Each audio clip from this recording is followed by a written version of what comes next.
জগন্নাথ পুরীর মন্দিরের ওপর সবসময় পতাকা উঠতে দেখা যায়, তবে আপনারা কি জানেন পুরীর মন্দিরের ধ্বজা আসলে কি? কেনই বা গেরুয়া রঙের পতাকা ব্যবহার করা হয় মন্দিরে? বাড়িতেও কি এই একই রঙের পতাকা ব্যবহার করা যেতে পারে? আসুন জেনে নেওয়া যাক তার সংক্রান্ত সকল তথ্য। নমস্কার বন্ধুরা, পুরনো কথার একটি নতুন এপিসোডে আপনাদের সবাইকে স্বাগত।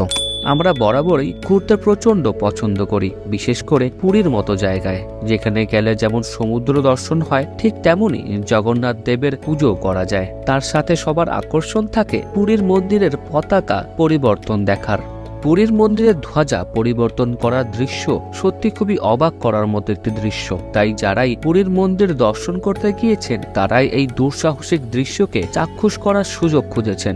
যুগ যুগান্তর ধরে পুরীর মন্দিরের ধ্বজা পরিবর্তন করার রীতি প্রচলিত রয়েছে। এই মন্দির শুধুমাত্র একটি প্রাচীন ধার্মিক স্থলই নয়, এই মন্দিরের সাথে জড়িয়ে রয়েছে অনেক পৌরাণিক কাহিনী ও লোকবিশ্বাস। হিন্দু ধর্মীয় বিশ্বাস অনুসারে পতাকা বা ধ্বজা ছাড়া যে কোনো হিন্দু মন্দির অসম্পূর্ণ। কথিত রয়েছে পতাকা ছাড়া মন্দিরে অসুরের বসবাস শুরু হয়। এই ধ্বজাই মন্দিরকে রক্ষা করে সেই অসুরী শক্তিদের হাত থেকে। মন্দিরের প্রতীকের সাথে মিল রেখে মন্দিরের ধ্বজা বানানো হয়। হিন্দু মন্দির ছাড়াও পতাকা উত্তোলনকে বিজয়ের প্রতীক হিসাবে বিবেচনা করা হয়। পতাকা শুধুমাত্র সাজসজ্জারই নয়, বিজয়েরও প্রতীক। পতাকা সেখানেই উত্তোলন করা হয় যেখানে আধ্যাত্মিকতা, ভক্তি, অজ্ঞতা, অহং, হিংসা এবং কামনা বাসনার ওপর জয়লাভ করা হয়।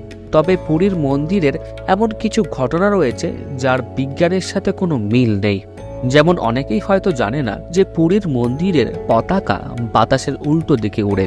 এমনকি জগন্নাথ মন্দির এমনভাবে তৈরি করা হয়েছে যে এর চূড়ার ছায়া কোনোভাবেই মাটির উপর পড়ে না। এছাড়াও জগন্নাথ মন্দিরের চূড়ায় রয়েছে একটি সুদর্শন চক্র, যেটা কিভাবে সৃষ্টি হয়েছে তা নিয়ে মন্তব্যের কোনো শেষ নেই। আশ্চর্যের ব্যাপার হলো এই যে চক্রকে মন্দিরের যেই দিক থেকেই দেখা হোক না কেন, এই চক্রটিকে সোজাই দেখায়। সনাতন ধর্মের পতাকাকে বিজয়ের প্রতীক বলে মনে করা হয়। পতাকার খুঁটি বসানোর জন্য কিছু নিয়মও রয়েছে। পুরাণে কথিত রয়েছে পৌরাণিক কালে দেবদেবীদের সাথে অসুরদের যখন যুদ্ধ লাগতো তখন রথে বসানো প্রতীকগুলি সময়ের সাথে সাথে পতাকায় পরিণত হয়ে যেত। সেই থেকেই মন্দির ও বাড়িতে পতাকা উত্তোলনের রীতি প্রচলিত রয়েছে। এই পতাকা বা ধ্বজা বাড়ির শীর্ষে উত্তর পশ্চিম করে রাখলে শুভ বলে মনে করা হয়। জ্যোতিষশাস্ত্র অনুযায়ী বাড়ির ছাদে স্বস্তিক বা ওম লেখা ত্রিভুজ আকারের গেরুয়া পতাকা রাখা খুবই শুভ বলে মনে করা হয়। এই পতাকায় সূর্যরশ্মি পড়লে অশুভ শক্তি দূরে থাকে।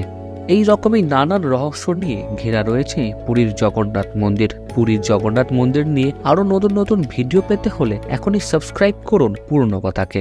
আর আজকের এই ভিডিওটি আপনাদের ভালো লেগে থাকলে একটি লাইক, কমেন্ট এবং শেয়ার করতে ভুলবেন না। নমস্কার।